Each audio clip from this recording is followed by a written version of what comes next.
Hello students, welcome to Adroid competitive classes. Adroid competitive classes में आपका स्वागत है भाई। और आज हम एक नए टॉपिक के साथ मिले हैं। हमारा आज का टॉपिक क्या रहेगा? हमारा आज का टॉपिक रहेगा एनिमल किंगडम। एनिमल किंगडम माने जंतु जगत। जब मैंने आपकी पहली क्लास ली थी तो उसी टाइम पे मैंने आपको बताया था कि उस टाइम पे कुछ क्लासिफिकेशंस हुए थे, कुछ लोगों ने अपने किंगडम्स की क्लासिफिकेशन दी थी। तो उस टाइम पे हमने क्या पढ़ा था कि एक रॉबर्ट विटेगर थे, उन्होंने अपनी 5 किंगडम्स ऑफ क्लासिफिकेशन दिए थे। उसी किंगडम की ये थ्योरी है, उसी में से हम एनिमल किंगडम आज कंटिन्यू करेंगे। ठीक है भाई। उससे पहले हम एक बार बैच की बात कर लेते हैं। हमारा ये बैच है SSC GD मिशन सफलता बैच, जो आप लोगों के लिए चलाया गया है GD के एग्ज़ाम के लिए। और GD का आपको पता ही होगा कि एग्ज़ाम निकल चुके हैं, एप्लीकेशंस फॉर्म फिल हो चुके हैं। तो आप लोग अब बहुत अच्छे से मेहनत करिए। कभी भी आपका जो है वो पेपर हो सकता है, कभी भी पेपर टपक सकता है। तो हम पांचों टीचर्स आप लोगों के लिए बहुत मेहनत कर रहे हैं और मैं उम्मीद करती हूँ कि आप सारे बच्चे हम लोगों के साथ और भी बहुत अच्छे से मेहनत करेंगे। ठीक है भाई, आगे बढ़ते हैं। तो आज हमारी क्लास है 25th क्लास। इससे पहले हमारी 24 क्लास हो चुकी हैं, 24 क्लासेस हमारी हो चुकी हैं। तो जो बच्चे आज नए जुड़े हैं या जो बच्चे आज मुझसे पहली बार पढ़ रहे हैं या पहली बार चैनल पे आए हैं, वो चैनल को लाइक करो, सब्सक्राइब करो। ठीक है, वीडियो को शेयर करो और अपना पीछे की सारी क्लासेस को देखो और अपना सिलेबस जो है वो रिवाइज करो। सारे बच्चों को ये करना है। ठीक है भाई। तो आज हमारा टॉपिक क्या रहेगा? आज हमारा टॉपिक रहेगा एनिमल किंगडम। तो एनिमल किंगडम के पीछे की एक स्टोरी है। स्टोरी ये है कि लोगों ने ये सोचना शुरू किया कि जितने भी धरती पे जीव रहते हैं, हम उनको क्लासिफाई कैसे कर सकते हैं। तो लोगों ने इस बारे में जब सोचना शुरू किया तो ऐसे करके बहुत सारे साइंटिस्ट आते रहे जिन्होंने 2 किंगडम क्लासिफिकेशन दिया। 2 किंगडम क्लासिफिकेशन में सिर्फ 2 ही किंगडम बनाए गए कि पूरी धरती पे जितने भी जीव हैं उनको एनिमल्स में बांट दो और प्लांट्स में बांट दो। But how is this possible? क्या आप बैक्टीरिया को एनिमल में रखोगे? क्या आप बैक्टीरिया को प्लांट में रखोगे? क्या और भी बहुत सारे ऐसे जंतु हैं, बहुत सारे ऐसे जीव हैं जिनको हम एनिमल्स में और प्लांट में किसी भी कैटेगरी में नहीं रख सकते? तो हम उसको किस कैटेगरी में रखेंगे? तो ऐसे करके आपका फिर 3 किंगडम क्लासिफिकेशन आया, फिर 4 किंगडम क्लासिफिकेशन आया और फिर फाइनली आया आपका 5 किंगडम क्लासिफिकेशन। 5 किंगडम क्लासिफिकेशन आपका किसने दिया? 5 किंगडम, एक मिनट मैं एक्स्ट्रा पेज लेके ये चीज़ लिखवा देती हूँ। 5 किंगडम क्लासिफिकेशन आपका किसने दिया? 5 किंगडम आपका क्लासिफिकेशन जो है वो दिया था रॉबर्ट विटेगर ने। वो किसने दिया? वो दिया रॉबर्ट विटेगर ने। ठीक है, किसने दिया? रॉबर्ट विटेगर। और रॉबर्ट विटेगर की ही हम थ्योरी पढ़ते हैं यहाँ हर जगह, जो हम अपना क्लासिफिकेशन वाला चैप्टर अपना पढ़ते हैं। क्लासिफिकेशन का मतलब क्या होता है हिंदी में? वर्गीकरण करना, मतलब कि जीवों को वर्गों में विभाजित करना, जीवों को वर्गों में बांटना, दैट इज क्लासिफिकेशन। क्लियर है भाई? आगे बढ़ते हैं। तो क्लासिफिकेशन जो है वो रॉबर्ट विटेकर ने 5 चीज़ों में क्लासिफाई किया चीज़ों को रॉबर्ट विटेकर ने। तो उस हिसाब से आज हम उसमें से एक क्लासिफिकेशन, आपका एक किंगडम है आपका एनिमल किंगडम, जिसके बारे में आज हम हमारे PYQs सॉल्व करेंगे। साथ में जो कंटेंट होगा वो मैं आपको थोड़ा थोड़ा समझाती रहूंगी।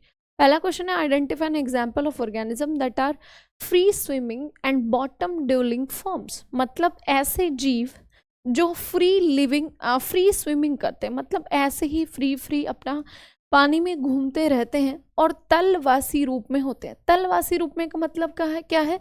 मतलब ये है कि वो बिल्कुल समुद्र के नीचे रहते हैं, बिल्कुल समुद्र के नीचे रहने वाले जीवों की बात करते हैं। तो यहाँ आंसर क्या आ जाएगा? यहाँ आंसर आएगा जू प्लैंक्टन्स, जिनके बारे में मैं पहले भी आपसे बात कर चुकी हूँ। ये क्या है आपके? ये हैं आपके जू प्लैंक्टन्स।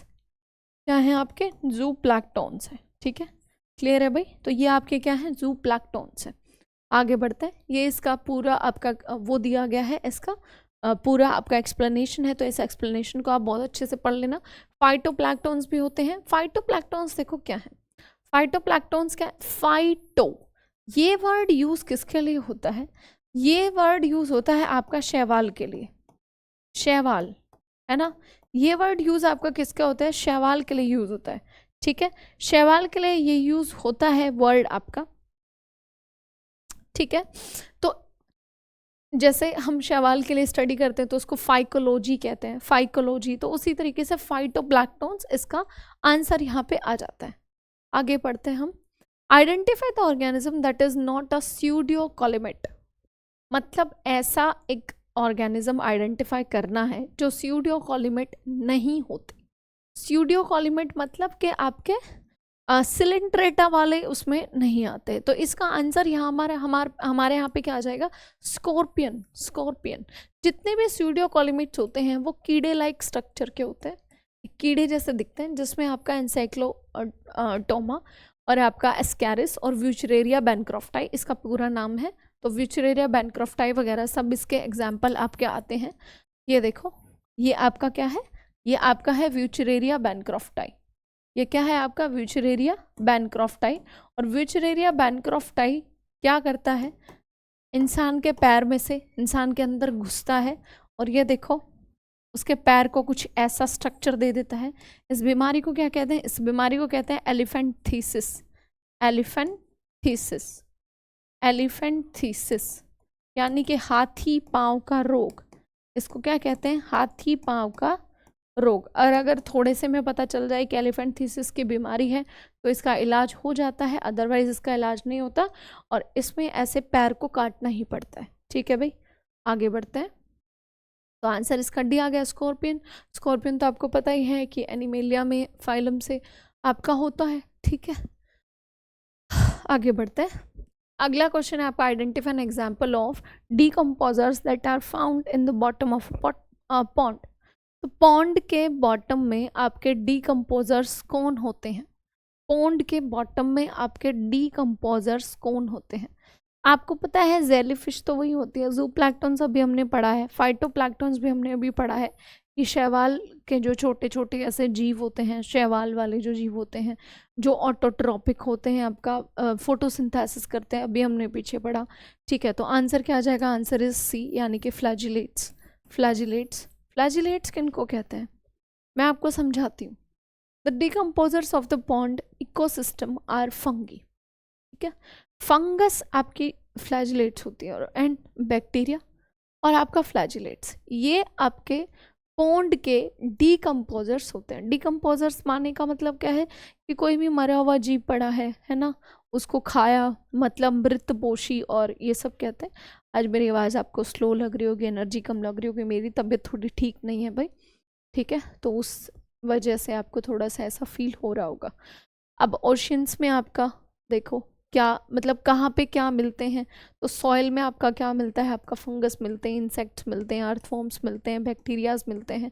उसी तरीके से ओशियन में आपके क्या मिलते हैं, वॉर्म्स मिलते हैं, क्रैब मिलते हैं, क्रैब्स, ग्रैनुलेट सी स्टार्स मिलते हैं, हैग फिश मिलती हैं, सी अर्चिन्स मिलते हैं, ट्यूब वॉर्म्स मिलते हैं। तो ऐसे करके हर चीज़ में रहने वाले इसमें जीव दिए हुए हैं। फ्रेश वाटर के कुछ जीव दिए हुए हैं, फ्रेश वाटर में ये चीज़ें मिलेंगी, फॉरेस्ट में ये चीज़ें मिलेंगी, दिए हुए हैं। ठीक है, डेजर्ट में क्या क्या मिलता है ये दिए हुए हैं, एक बार इनको पढ़ लेना थॉरली। ठीक है, ग्रास लैंड्स में मतलब घास के जो मैदान होते हैं उनमें क्या क्या कौन कौन से जीव मिलते हैं, माउंटेन में क्या क्या मिलता है, माउंटेन के साथ साथ आपके कौन कौन से जो हैं वो जीव मिलते हैं। तो ये सारी इसमें आपकी दी हुई है डिटेल्स, तो आप सारी चीज़ों को अच्छे से पढ़ लेना। Identify the animal that is non chordate. Non chordate को आइडेंटिफाई करना है, not a non chordate, not a non chordate. तो इसमें से वो आइडेंटिफाई करना है एक्चुअली जो कॉर्डेट है, एक्चुअल में जिसके पास क्या होता है, जिसके पास रीढ़ की हड्डी होती है। तो आंसर हमारे पास क्या आ जाएगा, आंसर इज रेप्टाइल। जितने भी रेप्टाइल होते हैं यानी कि रेंग के चलने वाले होते हैं, रेंग कर चलने वाले, उनके पास अनडेवलप्ड मतलब पूरी तरह से विकसित रीढ़ की हड्डी नहीं होती है उनके पास, लेकिन उनके पास रीढ़ की हड्डी होती है।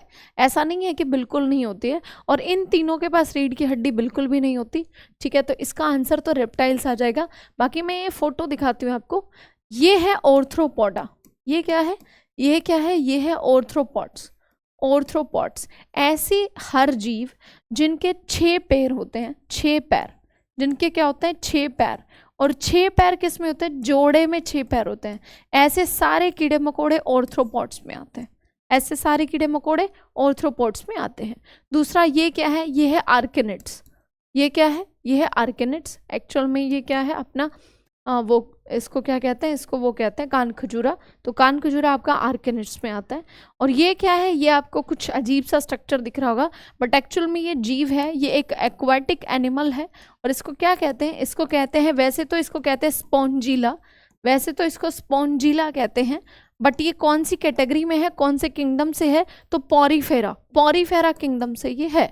ये कौन से किंगडम से है, ये है पॉरीफेरा किंगडम से। क्लियर है भाई, आगे बढ़ते हैं।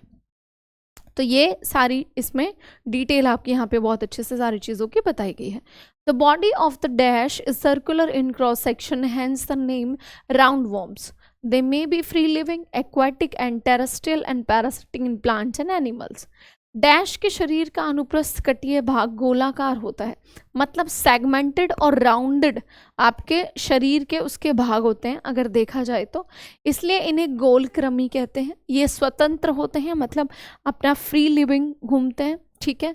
और जलीय होते हैं, मतलब एक्वेटिक होते हैं, पानी में रहने वाले होते हैं, स्थलीय भी होते हैं।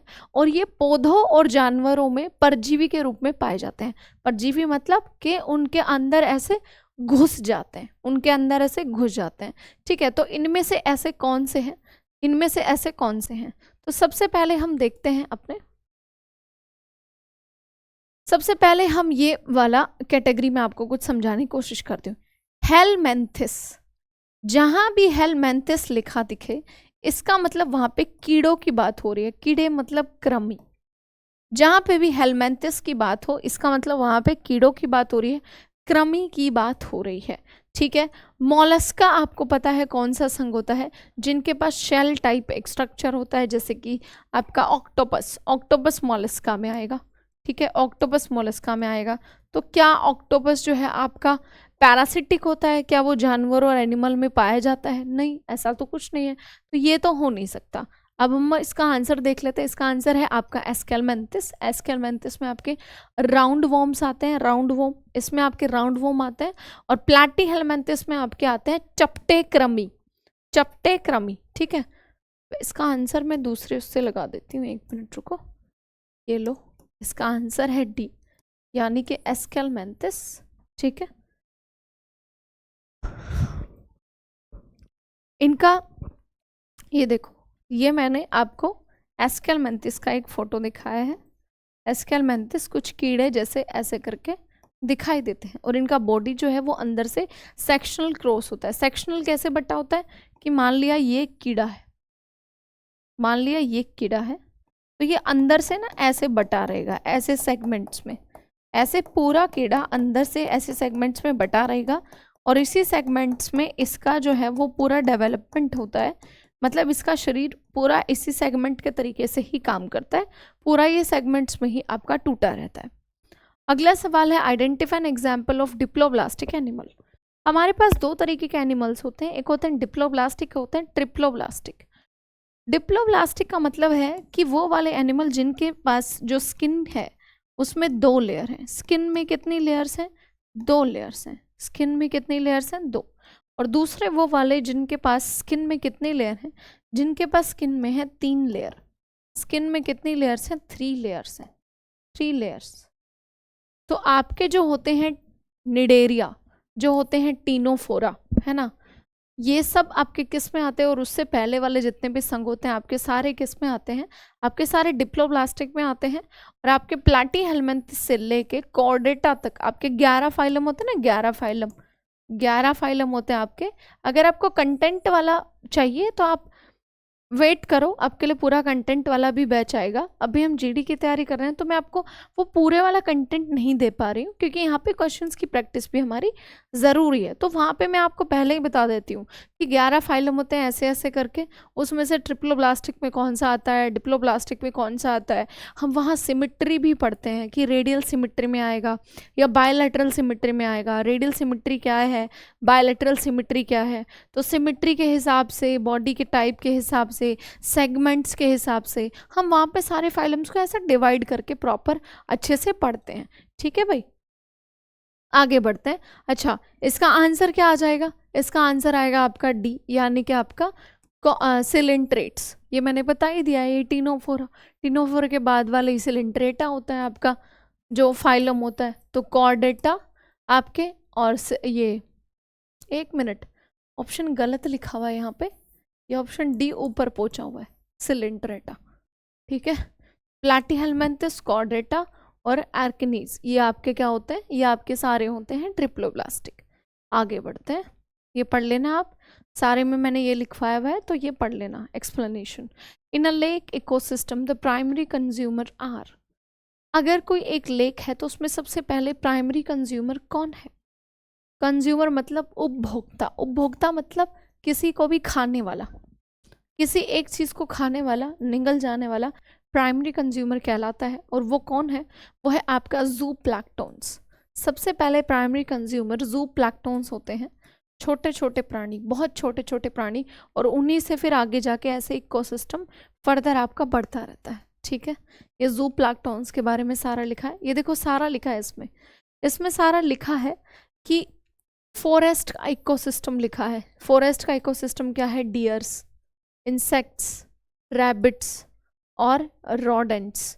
ग्रासलैंड का इकोसिस्टम लिखा है, फिर काउज, बफेलो खाते हैं, गोट्स खाती हैं उसको, रैबिट्स खाते हैं, माउस खाते हैं, ठीक है।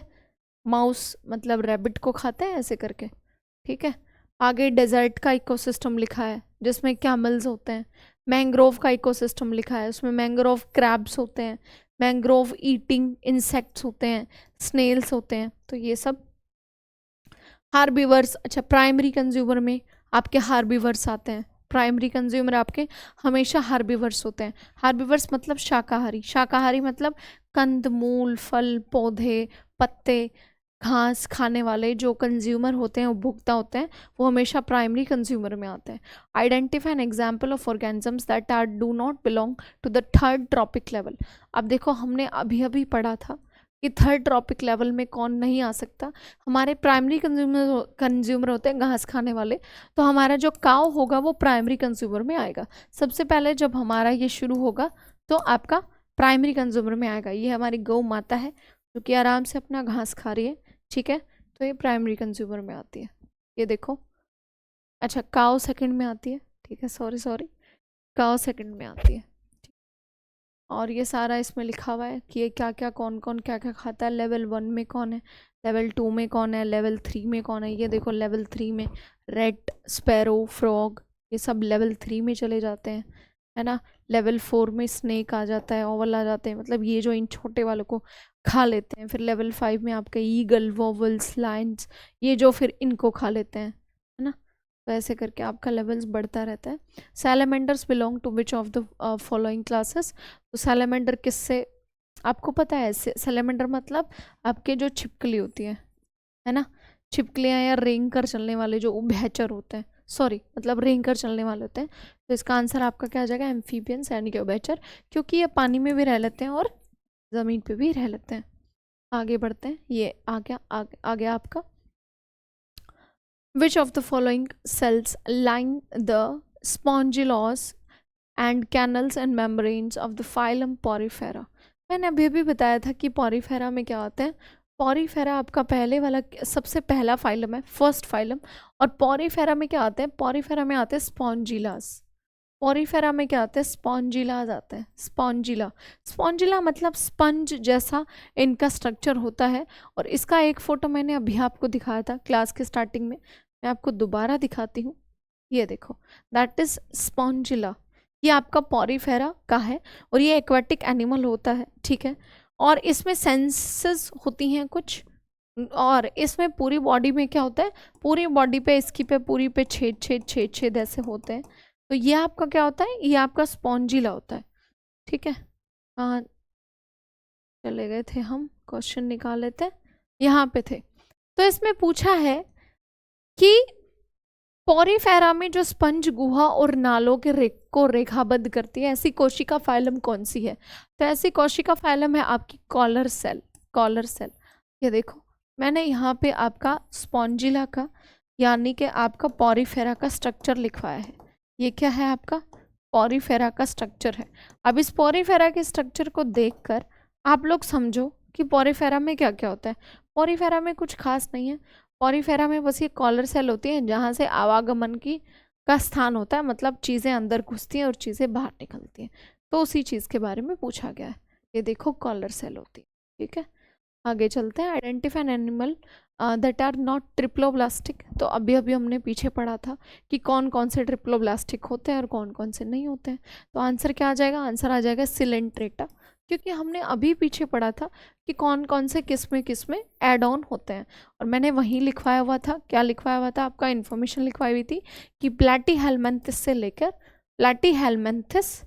हेल्मिन्थस से लेकर और आपका किस तक? टिल आपका कॉर्डेटा तक।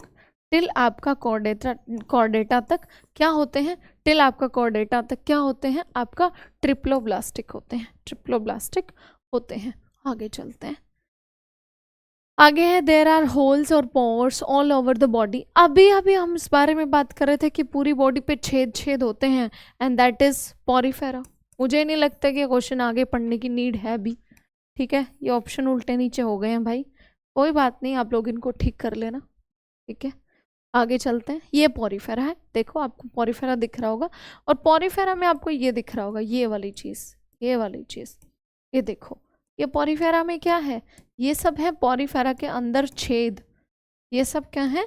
पॉरीफेरा के अंदर क्या है? ये सब सारे छेद हैं, पोर्स हैं, ठीक है। आगे चलते हैं। ये इसके बारे में एक्सप्लेनेशन दिया हुआ है, जो आप लोग पूरा पढ़ लेना बहुत अच्छे से। विच of the following statement is correct? इनमें से कौन सी स्टेटमेंट करेक्ट है और कौन सी नहीं है? तो स्टेटमेंट पहली है आपकी, when any plane passing through the central axis of the body divides the organism into two identical halves, it is called radial symmetry. Where the body can be divided into identical left and right halves is only one plane exhibit bilateral symmetry. तो इसमें पूछा है कि जब शरीर के केंद्र अक्षीय से गुजरने वाली कोई तल जीव को दो समान हिस्सों में विभाजित करती है तो क्या इसे रेडियल समरूपता कहते हैं?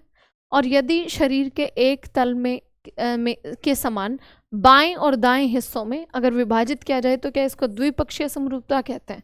तो मेरी बात सुनो, पहले मैं आपको यहाँ पे कुछ चीज़ें जो है वो समझाना चाहती हूँ। पहले आपको यहाँ पे चीज़ें समझनी पड़ेगी। पहले आपको ये समझना पड़ेगा कि जो जीव होते हैं, जो ऑर्गेनिजम्स होते हैं, जो आपके जो ऑर्गेनिजम्स होते हैं, वो कितने टाइप की सिमेट्री के एक्चुअल में होते हैं। एक्चुअल में वो कितने टाइप की सिमेट्री के होते हैं? तो यहाँ पे जो हमारे पास सिमेट्री होती है वो दो टाइप की सिमेट्री होती है। एक सिमेट्री होती है radial symmetry. Radial symmetry actual में तो तीन टाइप के होते हैं, तीन। दूसरा है आपका बाइलैटरल सिमेट्री। बाइलैटरल सिमेट्री, इसको हिंदी में कहते हैं अरीय सिमेट्री, ठीक है, अरीय सममिति। इसको बाइलैटरल यानी कि द्विपक्षीय सममिति, और इसको कहते हैं असिमेट्री, मतलब ऐसा जीव जिस पे कोई भी सिमेट्री अप्लाई नहीं हो रही, वो असिमेट्रिकल। अब ध्यान से मेरी बात सुनने की एक बार कोशिश करो। रेडियल सिमेट्री मतलब अरीय सिमेट्री, इसका मतलब क्या है? इसका मतलब ये है कि मान लिया हमारे पास क्या है, मान लिया हमारे पास है एक स्टार फिश।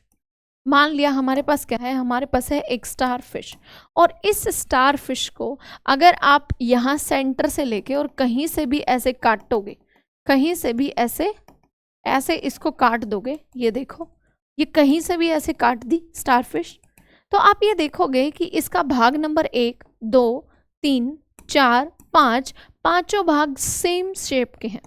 पांचों भाग क्या हैं? सेम शेप के हैं। तो इसको क्या कहेंगे? इसको कहेंगे अरीय सिमेट्री।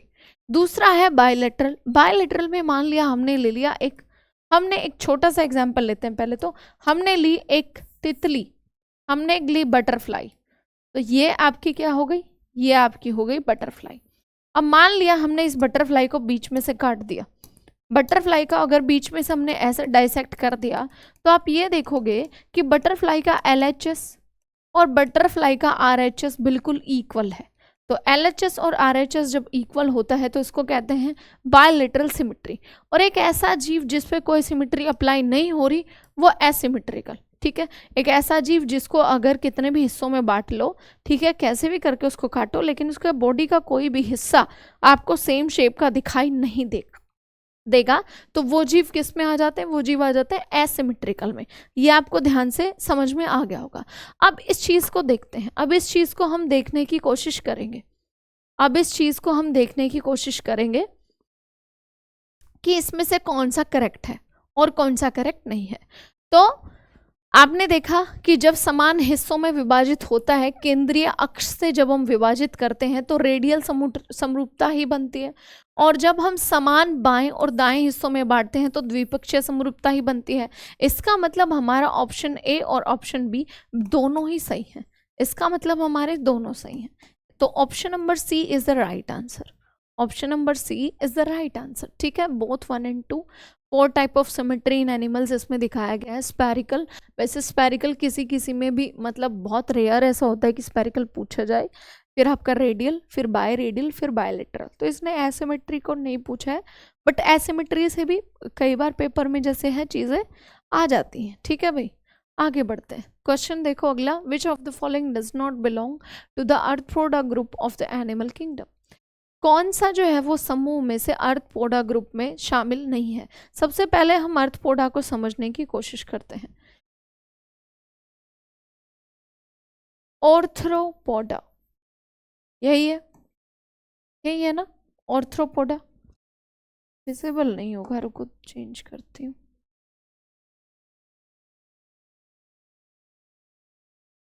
ये है ऑर्थ्रोपोडा। ऑर्थ्रो का मतलब होता है जोड़े, जोड़े, और पोडा का मतलब होता है पैर। मतलब ऑर्थ्रोपोडा का मीनिंग निकला पैरों के जोड़े, पैरों के जोड़े। जो भी जीव के पैर जुड़े होंगे जोड़ों में वो ऑर्थ्रोपोडा में चले जाएंगे। जैसे मान लिया आपने कभी मरी हुई मक्खी को अगर ऑब्जर्व किया है बहुत अच्छे से, उसको उल्टा करके अगर मरी हुई मक्खी को देखा है तो आपने देखा होगा कि जो मरी हुई मक्खी होती है उसके पैर ऐसे ऐसे नीचे से ऐसे जुड़े रहते हैं, ऐसे। तुमने अगर देखा हो तो बहुत ध्यान से, तो जुड़े हुए पैर मतलब ऑर्थ्रोपोडा संघ में वो चला जाएगा। तो इसमें ये पूछा है कि इसमें से कौन सा ऑर्थ्रोपोडा संघ में नहीं आएगा। तो ऑर्थ्रोपोडा संघ में नहीं आएगा आपका ऑक्टोपस, क्योंकि ऑक्टोपस हमारा मॉलस्कस में आता है और ऑक्टोपस के तो बहुत सारे पैर होते हैं और इसमें हम सिर्फ 6 पैर वालों को रखते हैं। वैसे तो मैं आपको एक बात बताती हूँ, बुक वाले कुछ भी देते हैं, बट रियल ये है कि ऑर्थ्रोपोडा संघ में स्पाइडर भी नहीं आता है। बट एसएससी वालों ने अभी ऑप्शन, हम प्रीवियस ईयर क्वेश्चन कर रहे हैं, तो एसएससी वाले ने ऑप्शन आपका सी दिया है, तो सी इज द राइट आंसर। क्योंकि अगर इनको देखा जाए तो सी ही अलग लग रहा है, लेकिन अगर डिटेल में चीज़ों को पढ़ा जाए ना तो इसका आंसर डी भी जो है वो आपका ऑर्थ्रोपोडा संघ में नहीं आता। स्पाइडर्स को अलग रखा जाता है हमेशा, मकड़ियों को कभी भी ऑर्थ्रोपोडा संघ में नहीं गिना जाता। ठीक है भाई, आगे बढ़ते हैं। विच of the following classification do not human not fall under. मतलब ऐसी इनमें से कौन सी वर्गीकरण है जिसके अंतर्गत मनुष्य नहीं आ सकता। आपको पता है कि कॉर्डेटा मतलब रीढ़ की हड्डी, इसमें मनुष्य आ सकता है। होमिनिडी, होमिनिडी मतलब ह्यूमंस की बात करा, इसमें भी आ सकता है। कॉर्डेटा जो है वो वर्टिब्रेट का एक पार्ट है, इसका मतलब इसमें भी आ सकता है। तो बी आपका क्या बच गया, सिर्फ एक बी ऑप्शन आपका बच गया, यानी कि पॉरीफेरा। पॉरीफेरा में क्या आपके आते हैं, आप स्पंजेस आते हैं, है ना। अभी अभी हमने इतनी बार पढ़ लिया कि पॉरीफेरा संघ में क्या आता है, आपके स्पॉन्जिला पॉरीफेरा में आता है पोर्स वाला, और आपका कॉलर सेल वाला। ठीक है, आगे बढ़ते हैं। विच of the following is not a polar animal. Not a polar animal, polar animal का मतलब ये है कि ध्रुवीय जानवर कौन सा है। ध्रुवीय जानवर का मतलब मैं आपको समझाती हूँ।